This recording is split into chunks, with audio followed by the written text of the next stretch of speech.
This is where power meets perspective, where industries collides with insights, and where India's biggest stories unfold. If it matters to the world, we are talking about it. Welcome to Opportunity India with Danish Manzoor, where future has a microphone. In today's episode, we have a rather interesting guest with us. The Minister for Petroleum and Natural Gas of India, Mr. Hardeep Puri. Minister Puri, welcome to the show. Thank you. Minister, your career trajectory has been rather remarkable, starting in diplomacy and now leading India's energy policies.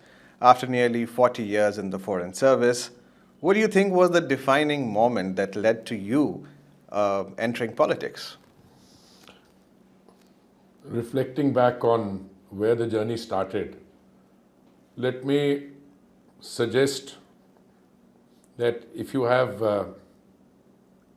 4 decades in diplomacy and public service, in a sense it already prepares you for a life in politics. I'm not aware of any one moment or a decisive moment when I thought of a next step. When I superannuated from the Foreign Service in 2013, I should have in 2012, but we were on the Security Council, so I agreed to serve another year. At that point of time, my priorities were very different. I thought I would spend my time utilizing the experience I had gained in different countries in the world to maybe do something on my own. But then along came an offer. I was invited by the Honorable Prime Minister to chair RIS, and that was, in a sense, just the beginning of a longer story. I did a few special assignments for him. And lo and behold, in 2017, I found myself inducted into the Council of Ministers. And it's been nearly 8 years since then. Right. Minister, speaking of your portfolio, India's energy security and the geopolitical balancing act, India's oil imports from Russia accounted for nearly 41% of its total 4.79 million barrels per day in May 2024. With the US and EU tightening sanctions, how is India balancing its energy security need while maintaining the strategic partnerships? See, there are many myths going around. First of all, sanctions. There are no sanctions on Russian oil per se. And you mention a particular stage, you mentioned a 41% import. I think the imports are much less now. But more than that, if you go back, say, 3 years ago, our imports from Russia were 0.2%. So imports by a large consumer, a large refiner, are essentially dependent on availability at a reasonable price. So India used to import from 27 countries, we are now importing from 40 countries. It is entirely conceivable that the traditional matrix, which was if we consumed 5 million barrels in a day, we used to import about 800,000 barrels a day each from the Saudis, the Emiratis, Kuwaitis, Iraqis, another 800,000 from everyone else. That began to change when Russian oil was available on the market. And a few years ago, we didn't import any energy from the United States. Now we're importing about $15–20 billion from the United States. It's entirely conceivable that we'll import more from the United States. There is more and more oil coming onto the international market, particularly from countries in the Western Hemisphere. So there is, I think, when you have a serious discussion on energy, need to differentiate what is on sanction and what is not under sanction. For instance, oil from Iran has been on clear sanction, where governments do not import. It is private entities or OMCs, which oil marketing companies. And if they have, let's say, exposure in the United States and there is a sanction, why would they want to risk import from a source which is sanctioned and then run the risk of getting caught in the crossfire, let's say in the United States or the West? Insofar as Russia is concerned, there was a price cap. That is, the United States was very keen, and so was the Western countries, that India should buy more oil from them. In fact, we were encouraged to buy more, but buy within a price cap. And that suited us, because a price cap meant being able to buy the energy at a lower price. But then was there disinformation around the fact? No. This is pure, simple, not disinformation. I think a lot of people go around talking about things which they know little about. And there's a little bit of wishful thinking. I mean, for instance, they will say, oh, X country is buying from there. You know, even now, Europe is buying a fair amount of energy from the Russian Federation.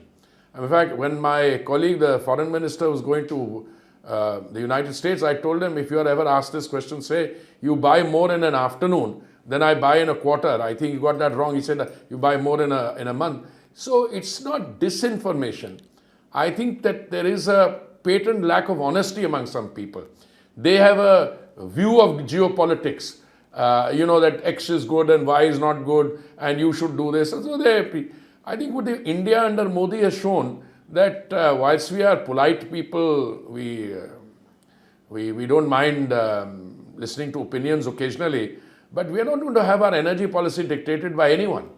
Because the Prime Minister's fundamental commitment, it's like a moral duty, is to the Indian consumer.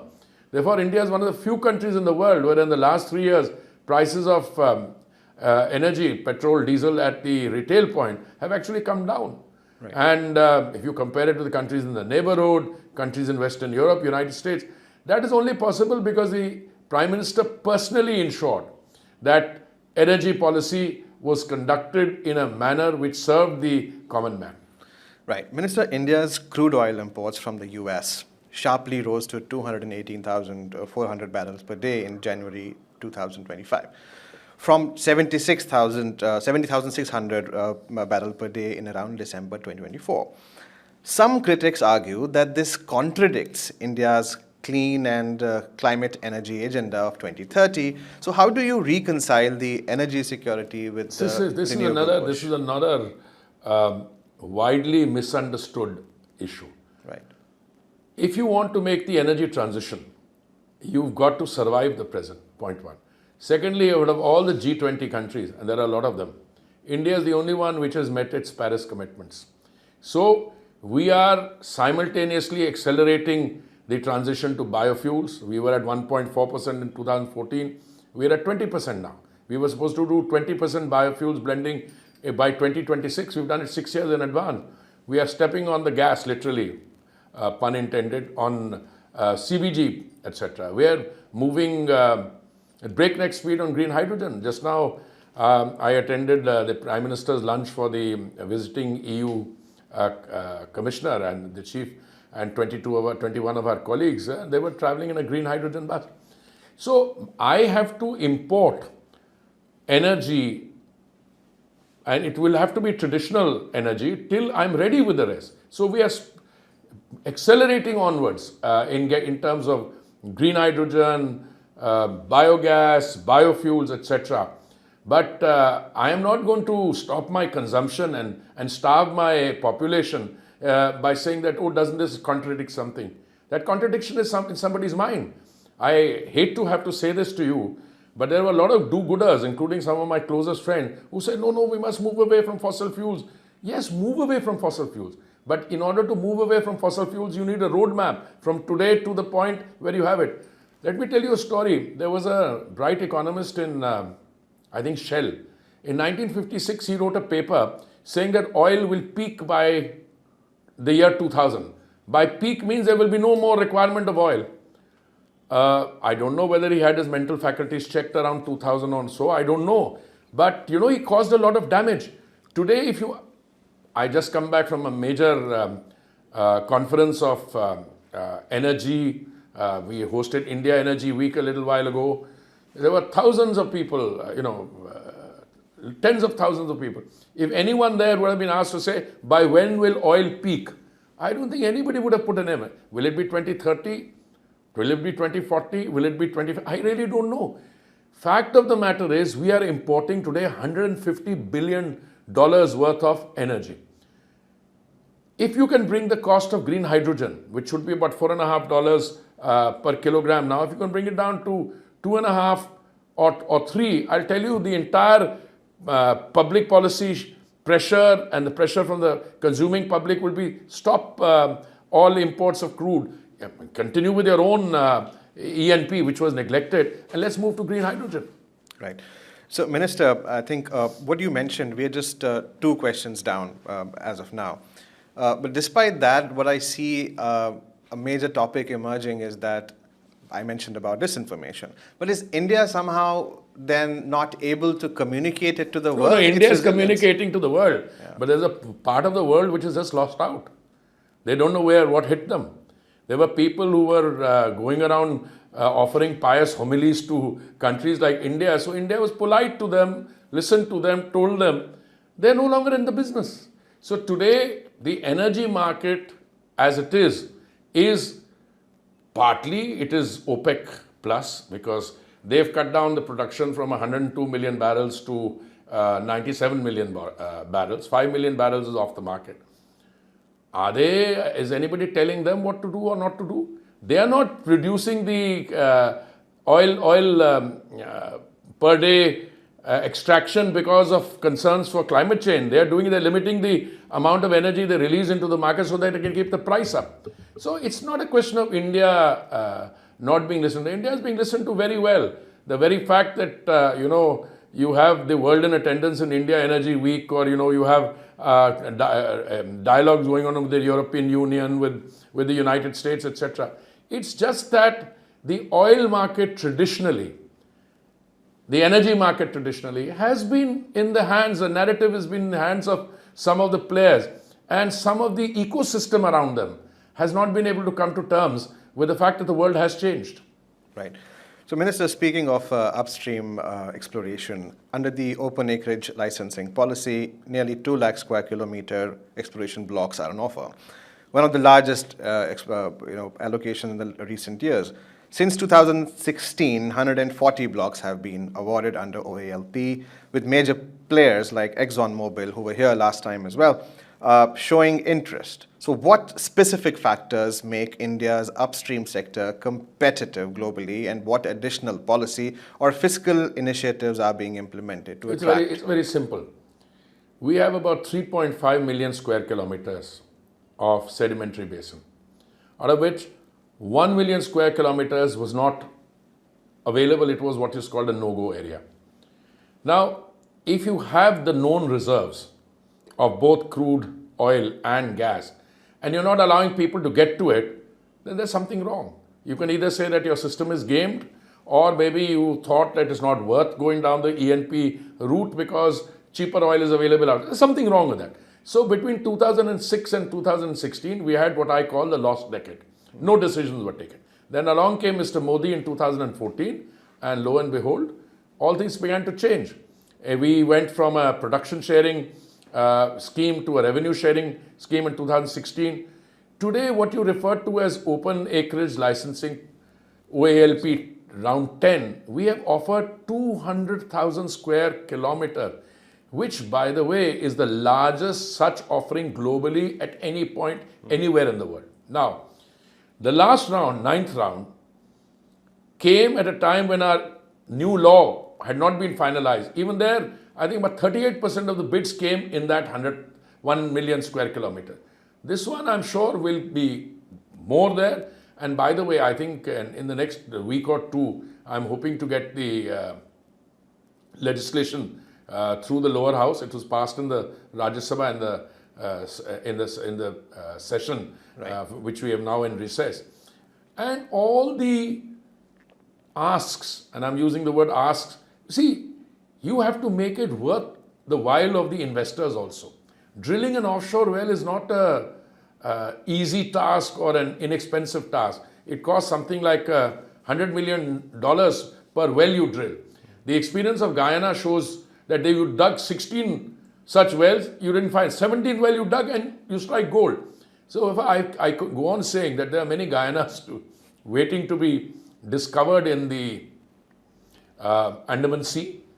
I am very encouraged by some of the new collaboration agreements our companies are entering into with the oil majors, both for the resurrection and revitalization of Bombay High, for 98.2, for seismic surveys in the Andaman. So there's a lot of buzz and activity now, and it will pay off. Right. Minister, the national gas grid is expanding by nearly around 11,000 kilometers, building on the existing 24,945 kilometers as of September 2024. So how will this expansion enhance domestic gas consumption And what role do you see for the private investment in the distribution sector? Look, first of all, our overall policy on gas is to take the significance of gas in our overall energy mix from 6% to 15%. Frankly, it's not an easy task. You need more availability, and the availability has to be price sensitive, etc. I make the submission to you that the pipeline you're mentioning is the vehicle for that. Right. But you must have a vehicle, but you must be able to put some gas into it. Now, my sense is that getting from the current 24,000 kilometers, 1,000 kilometers, to the 33.5 thousand kilometers is not going to be the problem. That's physical infrastructure, work which will be done. I expect by 2027, I expect the global supply situation on natural gas to change drastically. What does that mean? It means there will be more gas coming on the global market. This is borne out by the fact that many producers are now clamoring to sign long-term contracts. We have, by the way, a long-term contract with Qatar. I think it was due to run till 2028. We've extended it by 20 years. It will run to 2048. But we are in discussion with them, with several others, UAE and other countries, to do more. There have been discussions with the United States. We are already buying $15-20 billion worth of energy from them. I expect more and more price-sensitive, long-term LNG contracts to be signed. You see, we are still importing, 50%, because our consumption is growing, our domestic consumption, production is growing by 18% every year, but still, the overall demand is growing, so there will be more consumption. Equally with cylinders, LPGs, which is the product of a refinery. There again, I find that we will need imports for quite some time. Why? The reason is, today we are one country in the world which has converted, or rather made possible, the availability of cheap cooking medium to the entire population. For Ujjwala beneficiaries, it's about 5 rupees a day or 6 rupees a day. For the non-beneficiaries, it's about 15, 16 rupees a day. Now, a lot of people ask me, based on statistics which somebody produced, what will happen if this happens, that happens? Listen, we are today in the game that there is a appetite. We're not likely to be satiated for a long time. As we proceed along, pipeline will increase, supply will increase. Today, we are having to prioritize between the city gas distribution, and that's your question. Between that, between fertilizer, between power, between steel, etc. Once more gas is available, linked to a system which is price sensitive, all those sectors will open up. That opens up the economic activity on a massive scale. That is the point. Minister, interesting that you mentioned that. In fact, I was about to come to that question, which is that India is providing cooking fuel, clean cooking fuel, at one of the world's most lowest costs, I believe around 7 cents per day. With a $4.2 billion government push at this juncture, what were the biggest supply chain challenges that in scaling this effort that India faced, and how does India approach and compare globally with this regard? No, first of all, I don't think situation in any two countries can be considered analogous. There are no similarities. India is a country which has several things which other countries don't have. For instance, we have a national synchronous grid. That's a very big thing. Even a country like Brazil, which is highly developed, you've got very energy rich, but you get the energy at the port, you can't deliver it to a point in the interior. And most of Brazil's development has been along the Sao Paulo coast and Rio coast, etc. And when you go inwards, it's a problem. In our case, I think the priorities were very correct. In 2014, when Mr. Modi took over, the total number of LPG cylinder connections, I'm talking about a cylinder connection now, was 140 million. If you have a population of 1.4 billion, and let's say one cylinder connection is presumably for one household, and if you have a population of 1.4 billion, we've taken the LPG cylinder number of connections from 140 million to 330 million. So 330 million connections, if one is for 4 people, you actually covered the entire district. When it comes to the bidding on the pipeline, look, I was, in my 4 years as Petroleum and Natural Gas Minister, we have actually on paper and in our work, we have completed the length and breadth of this country. We are now going to island territories. We are now going to non-mainstream areas. All that infrastructure will continue to come up.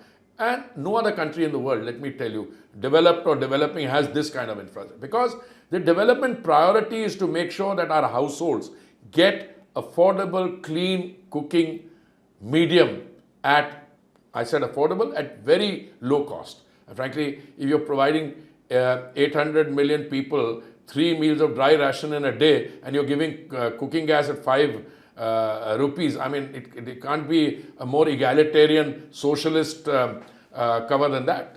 Right. So, Minister, speaking about balancing the clean energy goals, by the looks of it, India is nearing its 20% ethanol blending target ahead of schedule. 6 years ahead of schedule. So, reaching 19% already. And however, concerns remain about diverting the sugarcane and corn from the food supplies. However, is the government ensuring that ethanol blending does not disrupt the food security or the crop It is the other way around. It's whoever is worried about food security is not talking in India. There's some misguided colleagues I have in parliament who want to make a political game of it. Let me tell you first. Initially, ethanol from sugar in India was produced only from what is called C-heavy molasses. Now, C-heavy molasses is after the sugarcane juice is taken away, it's been drenched of it, and B-heavy molasses, whatever little remains, from C, nothing but that brown residue remained. We were making sugar only from that, period. Today, we recently increased the price of procurement of sugar from C-heavy molasses by, I think, 3% or so, by 3% or so, which means a very minimal sort of increase. So, where is the food diversion? Secondly, on the import total of the saving on the import bill, after the figure we've reached, we have saved 1 lakh crores is what we've saved. And that 1 lakh crore has gone to the farmer. In other words, in India, the case is the other way around. The Urja Data, that is the energy provider, right, is also the Annadata. So, you are using which that is the food provider. Which is the food provider. Right. In other words, you are making 2G ethanol from agricultural waste. I was in the Northeast yesterday. We are going to be producing it from bamboo. I'm hoping to make sustainable aviation fuel from seaweed. We are looking at sweet sorghum.